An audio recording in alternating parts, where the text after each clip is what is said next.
7 times, and 2 arrested landings, and it's better than any ride you have at Disneyland or Disney World. I learned, and this was just the cod. I didn't go off on a jet, so I went off on the same platform that the AWAC is stuck on, except it's just carries personnel, a 2-propeller airplane, but still the catapult is something to behold. And so there's only 2 windows in the cod, and I realized that after my first time I was catapulted, so I always made sure I got to the front of the line, sat by one of the windows, and then I would, you're catapulted off backwards, at least you're sitting backwards. And so you're thrust forward like this, and so what I would do is I would look out the window so I could see the aircraft carrier go by real fast, and I'd grab onto my chin, and I mean, it was something. When you accelerate off the aircraft carrier, the acceleration is tremendous, and then you're not accelerating as fast. So you have this sensation of falling, like, hey, we're just falling. And if you fall in front of the aircraft carrier, that's not a good thing, because you're going to get run over. But, you know, it's just the sensation, and everything worked out fine.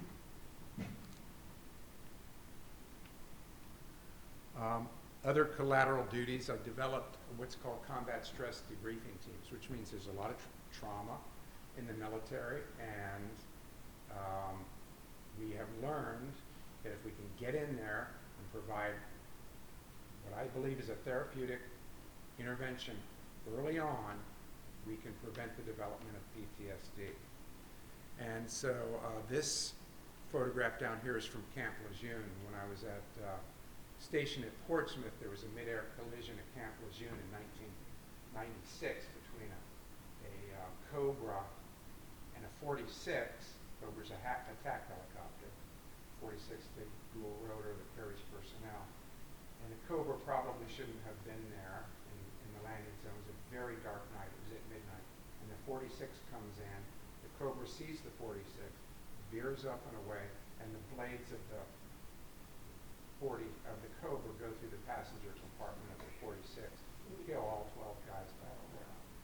The 46 crashes and burns, both pilots are pretty badly injured, but they survive.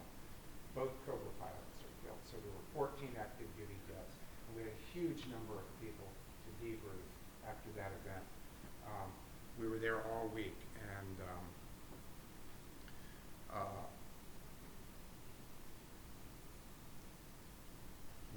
we all know what we do. This is actually not a gruesome photograph. This is actually the man overboard dummy on the Enterprise. They just throw this guy overboard and rescue him from time to time.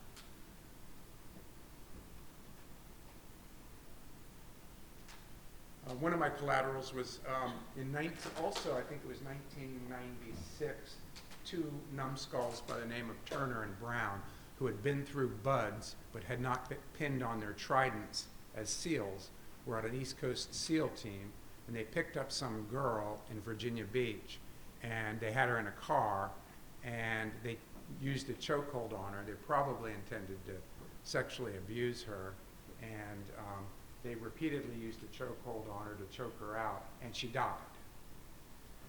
She was a pre-med student, and you know, it was just a horrible thing. They were eventually caught, and they're both still in prison. But somebody said, well, what are you doing to screen these people we're turning into these elite killing machines and elite warriors? And out at BUDS, the basic underwater demolition school that's out in Coronado, said, well, nothing, you know, we're not. And so I began as a collateral duty when I was at the development group to screen, and I screened classes 220 through 242 out at BUDS. And it was a complicated, we were asked a complicated question. We were not asked who is going to succeed and who is going to fail. Because you'd think, well, that would be nice to know, but that's not the question. We were asked who could succeed in this training and shouldn't be a SEAL. So we knew from our interviews and our testing that there were some people who would not make it, but we didn't drop them. we had a phrase, let nature take its course, because about a quarter of the people who class up make it through buds. It's a very, very rigorous program. One class was attrited down to 4 people, which was really irritating to the instructors, because a boat, one of those rubber dinghies, needs 6 people to carry. So 2 instructors had to go through buds with these guys. And one class was attrited down to 0. So it's a very hard school to get through because people don't like being wet and cold. And if you want to look into that further, there's tons of stuff on the internet about training at buds. And if you want to just get an inspirational 20 minutes, you should look up Admiral McCraven's commencement address to the University of Texas. Admiral McCraven was the SEAL in charge when the team went in and killed bin Laden. So they have this little statue out at Buds, and that was another satisfying collateral duty. I was on the Navy for a couple of years. I was on the Navy's sexual assault prevention team and suicide prevention team. We traveled all over Europe and all over the States speaking to groups about suicide prevention and sexual assault. And back to my original thesis, there were a lot of programs that were developed around these problems. The military is very good and very responsive to developing programs and very aggressive. So if a problem seems to emerge, they're reacting. So I went to a suicide prevention conference up in Boston. It lasted like 5 days. And I began to realize that that program, as thorough and as much effort as they put into it, was all reacting to something going wrong. So if this is the spectrum, they would wait till something goes wrong, and it was all reaction to something going wrong. And I went up to an admiral at the end, and I said, "Sir, if you ask the average sailor or soldier to go away right now and come back in 2 months physically fit, he'd know how to do it.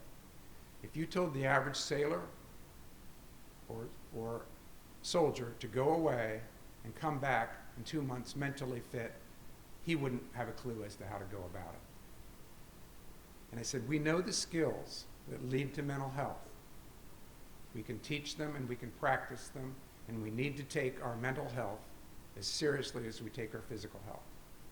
So in the Navy Special Warfare community, you PT until 10 in the morning, then business starts. I mean, every day, nothing happens, you PT, but nobody's working on their mental health, taking it that seriously. And obviously, tons of problems are caused by mental health problems. And I don't care what a physical stud and specimen you are, and they certainly were at the development group. These guys were freaks of nature physically, and they were freaks of nature mentally. They were smart, but they had problems like everybody else. They had family problems, substance abuse problems, relationship problems, any kind of problem you can think of. And if we could get ahead of those, then we would have a more prepared workforce. So his jaw dropped when I said that. It was so obviously true. In sexual assault, they had a program called bystander intervention, which means if you and I go out to a bar, have a drink, if we see a young sailor looking like maybe, and I'll just be sexist about this, she's in trouble, she's getting drunk, she hasn't met this person before, you don't know what's going to happen, we're supposed to go and intervene somehow. I don't know about you, but I've never gone to a bar with the idea I'm going to intervene. I'm going to go there and relax, have a drink, have some fun with my friends, and I'm not watching other people. And it's very hard to know if somebody's in trouble, even for a professional. I can't spot that person in trouble because a lot of us just kind of, we're in pain, we slog through, and I don't know how much pain you're in, and you're keeping a stiff upper lip, keeping your chin up, and you're looking pretty good, and I don't know how bad you're hurting, and I don't know how bad her circumstances are. So I said, look, we need to train people to in this mental fitness, so they learn to take care of themselves, because the safest possible thing you can do if you're in trouble is to know how to take care of yourself and not wait around for somebody to come in and intervene, which is very hard. So we need to get ahead of the problem so that when the problem comes up, we're prepared to deal with it.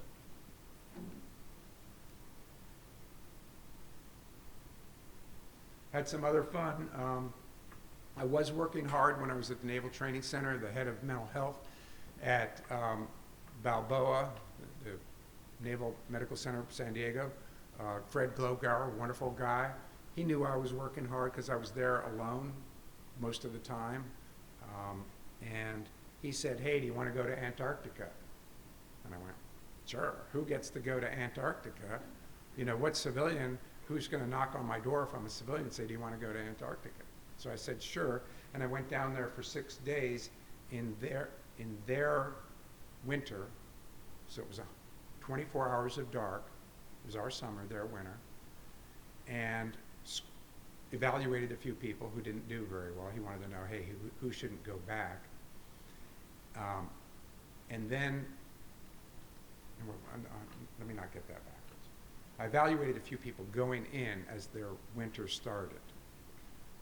You fly down to Christchurch, New Zealand, you jump off New Zealand and fly down to the ice, and you land on skis at McMurdo.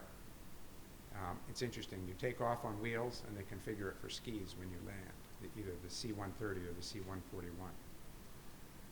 And so then I evaluated those people, and 6 months later he says, hey, do you want to go back to Antarctica and see the people coming out and evaluate them coming out?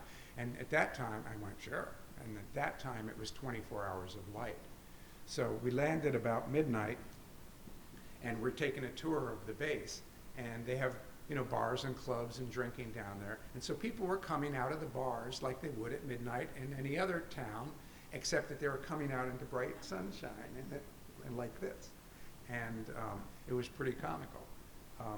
So it actually got pretty warm in the summertime. It was as cold as Chicago when it was their winter, but in their summer it got up to about 40 degrees.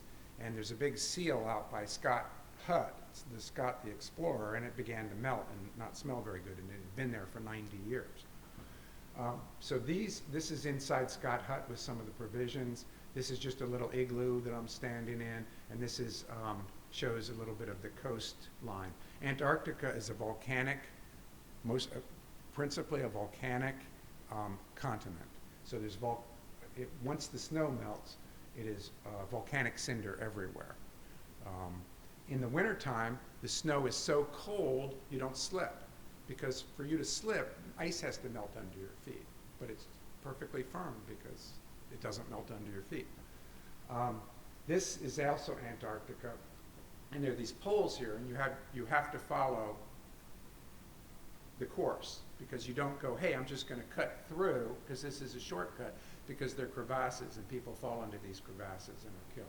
So if you go anywhere, you file a foot plan, so if you're missing, they'll know where you went and and hopefully how to find you.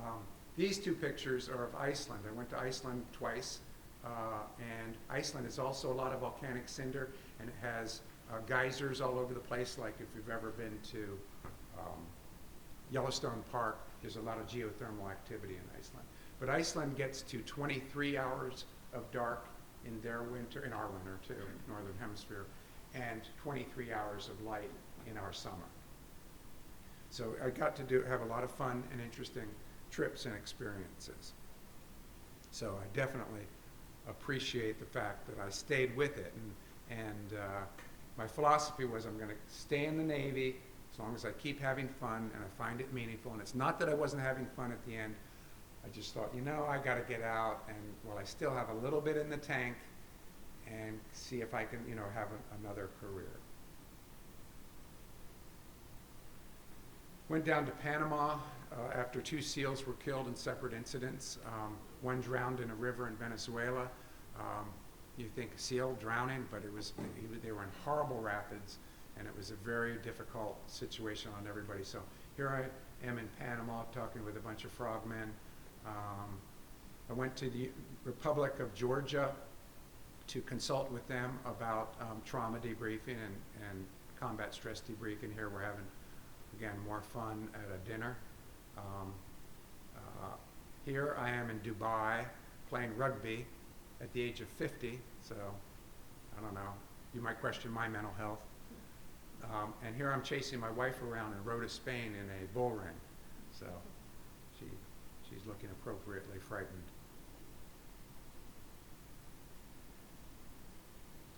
So I want to get back on mental fitness for a minute, then I'm going to quit, and we're going to talk. If this is the spectrum, if this is the bell curve of human behavior, and here's the side, the down one tail of the curve, doing very badly, hurting, need of therapy, possibly contemplating suicide, really suffering side. Well, traditionally, in mental health, this is where we put our money. We put our money, we develop therapists to do therapy on people who need therapy and to need to get better. Then with this being the longest war in our history, we realize the stress that's been put on the force, and the Army and the Navy and other components have developed resilience programs, which say, look, if something bad happens, we're going to teach you to bounce back. And we're going to show you teach you resilience, in essence, improve your relationships and show you resilience.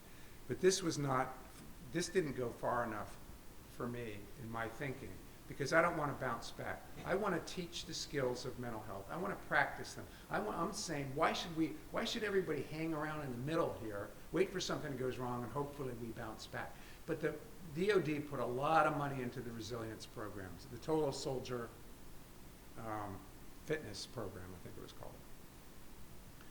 And I learned at the development group, if you apply psychology to the high functioning end of the spectrum, you get an enormous bang for the buck, because these guys are just doing more for us than you can imagine.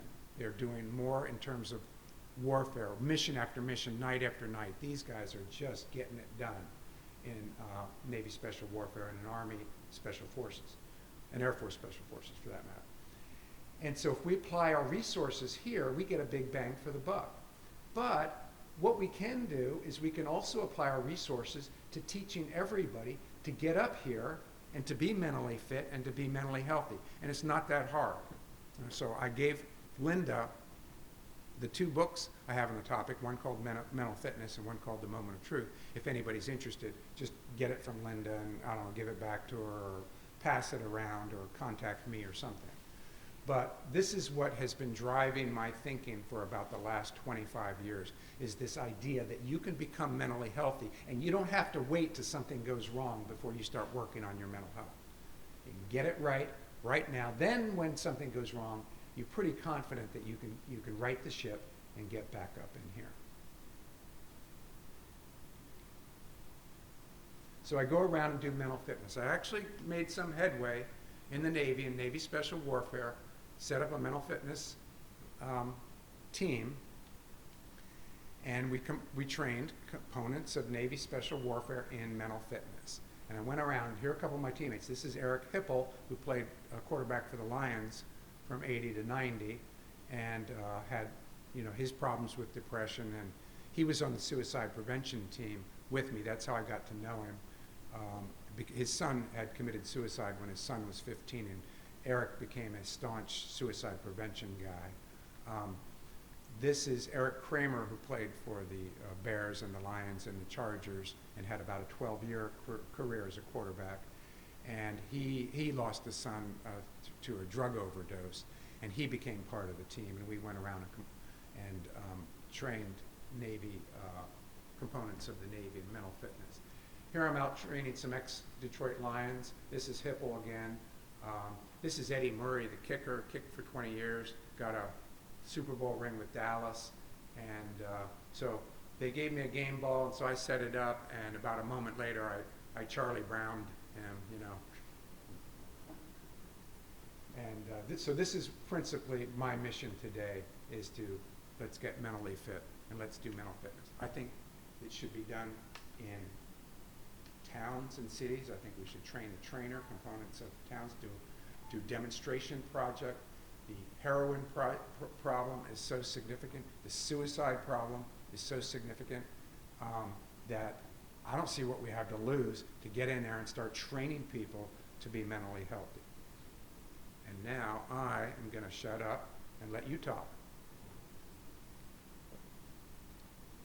So I think that's it.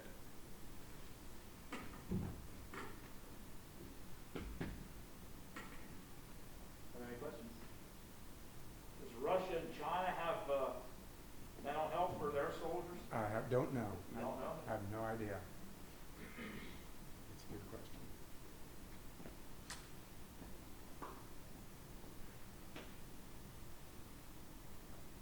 Is the mentally fit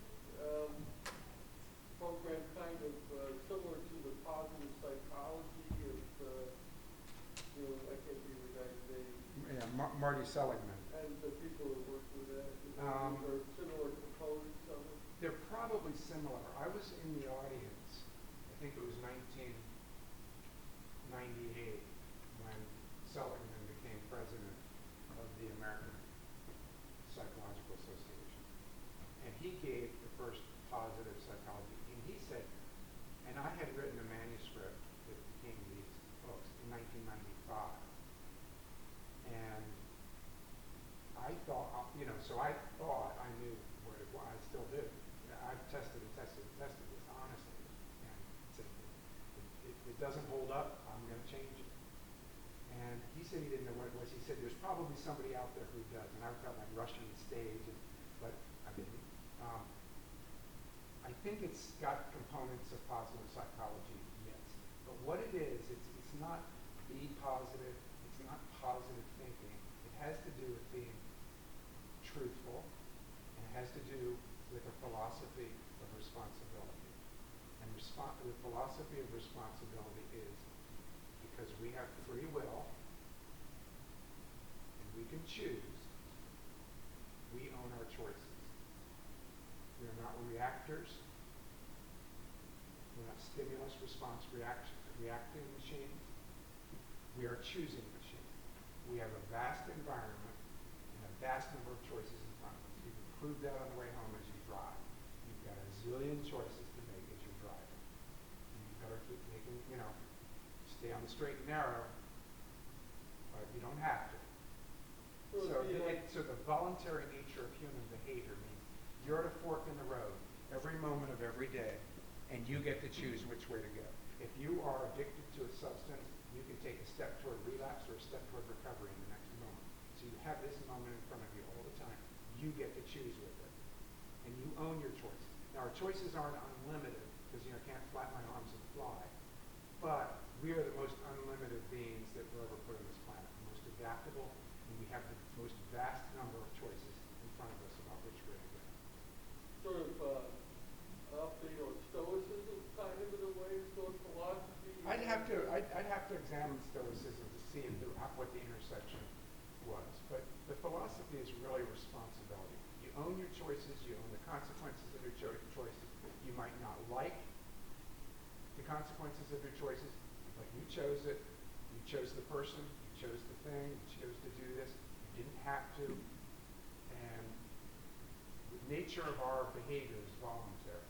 And so 99.9% of what you do is voluntary behavior, voluntary choices. So in terms of full disclosure, I'll tell you what isn't voluntary. You have a patellar tendon reflex, you've got other tendon reflexes, you've got an eye blink reflex, you have a startle reflex with to loud noises, you've got a swallow reflexes, you've got metabolic processes that go on without you having to choose. But the rest of your life you choose. So what I said, this is your, those processes, that's your life support system. You don't have to choose that. But the rest of it, the rest of your life you get to choose. And how you choose it really matters. And, we can all see critical choice points in our lives. We went one way, went another, made a bad choice, made a good choice. And so, for something like emotional intelligence, if you wanted to understand emotional intelligence, very simply, you would say, hey, if I make a good choice, I feel good. If I make a bad choice, I feel crappy. So we need to concentrate on our choices. Some people think, well, I need to feel good to choose good. And a lot of mental health professionals believe that, but they have it backwards. You choose good before you feel good, because the choice always precedes the feeling. The choice always precedes the feeling. I choose to touch my arm, and then I feel the consequence of my choice. The choice always precedes the feeling. So we can choose our way into health, one little choice at a time, when we understand our power to choose in every circumstance. What did you go about having people cut smoking? Well, there's a lot of research on quitting smoking. The most effective method is cold turkey. It's the most reliable and effective. They don't like it. I had a guy come down and go, why do I smoke so bad? And I go, can you just not smoke today and we'll talk about it tomorrow? And he said, yeah, I can do it for today. Which is kind of one of the underpinnings of every addiction recovery system, which is, I'm going to do it right. I don't have to do it for all time. I'm doing it right now. I'm doing it in this moment. And again, it's the moment. It's the moment of truth. It's the moment of choice. I don't have to put a cigarette in my mouth. What it means to be human is I can have a feeling. I can have a strong feeling. And I can have a strong desire. And I can choose against that desire. I can want a cigarette real bad. And I don't want to be a hypocrite. I'm a former dipper. And I'm glad I'm not dipping. But I can want a cigarette real bad and choose not to have it. And that is proven. Thousands and hundreds of thousands of people who report. We went smoking.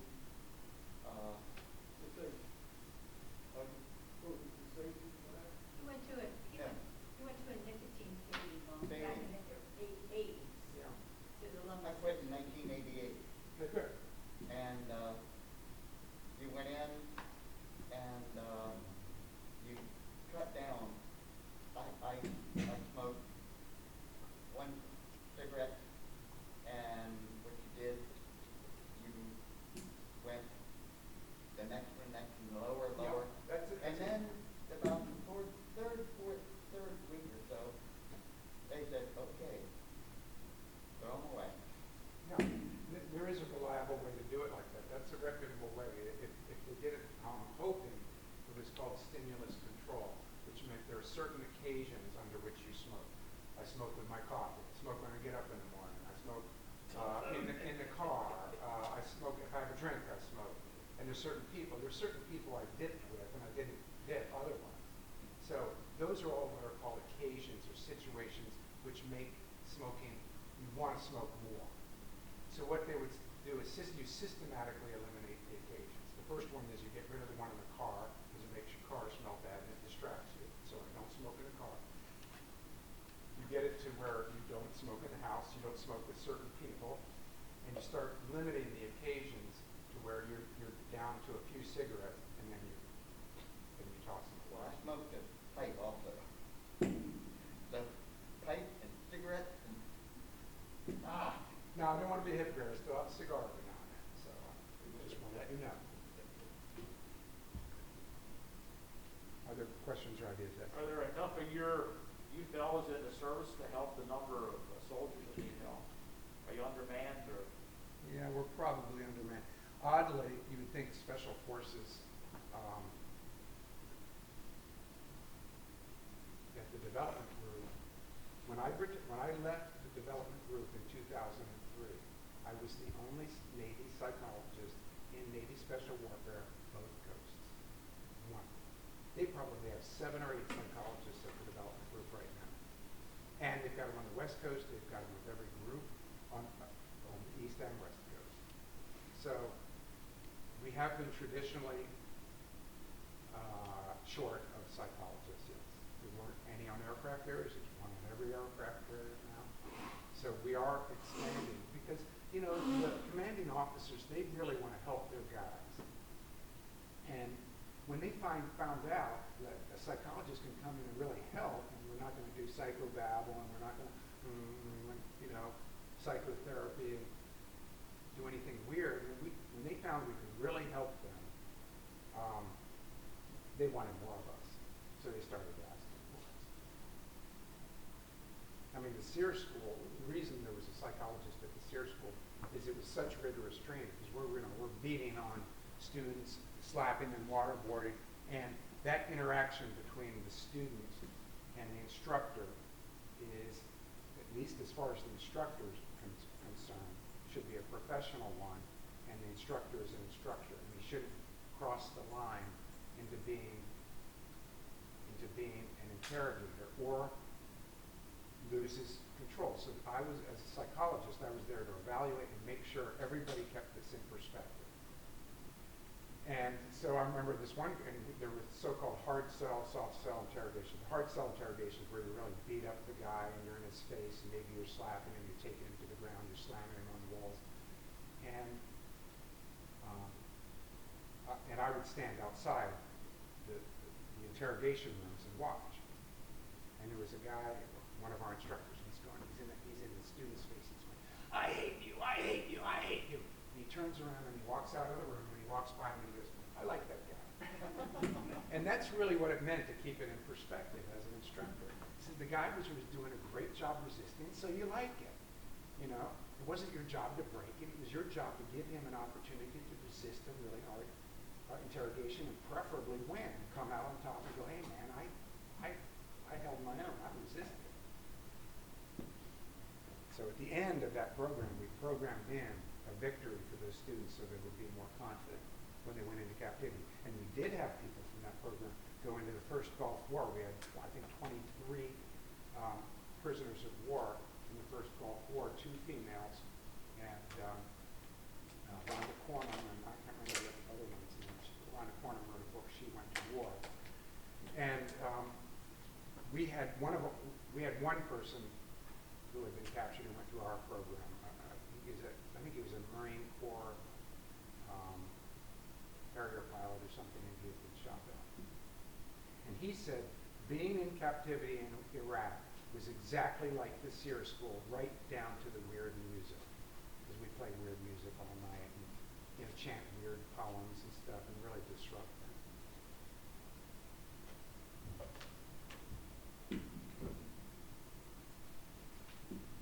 Yes? I think your comment you made when you were talking about the escape from the inverted helicopter, Yes. the comment that you made was that you said that it really didn't teach you how to get out, but how to prepare. Yes. I think that's your whole Yeah, it raised. synopsis of your entire talk here. Not I think so. Not that you're showing or telling someone how to do something, but how to prepare for something. I think that's fair. I think that's a good pickup. Because it made me aware. Because you don't want to be caught unaware or unprepared, do you? Right. Which is why I don't like, you know, they were doing this thing. They were bringing in people to teach stress management and meditation techniques for the SEALs to go through the kill house, and so that they could kind of keep their cool, concentrate, and control their metabolism. Man, if you hang your hat on that, something is going to go wrong. Your anxiety's going to shoot. You can't stop. You know, your buddy gets killed, your dog gets killed or shot. Something's going terribly wrong in the fog of war. You have to learn to win ugly and keep fighting and win ugly. And you can't rely on being calm. So that is, you know, similar. You need to prepare even when things go badly. Expect the best, prepare for the worst. Yes. Well, thank you very much. That's very You're welcome. Thank you.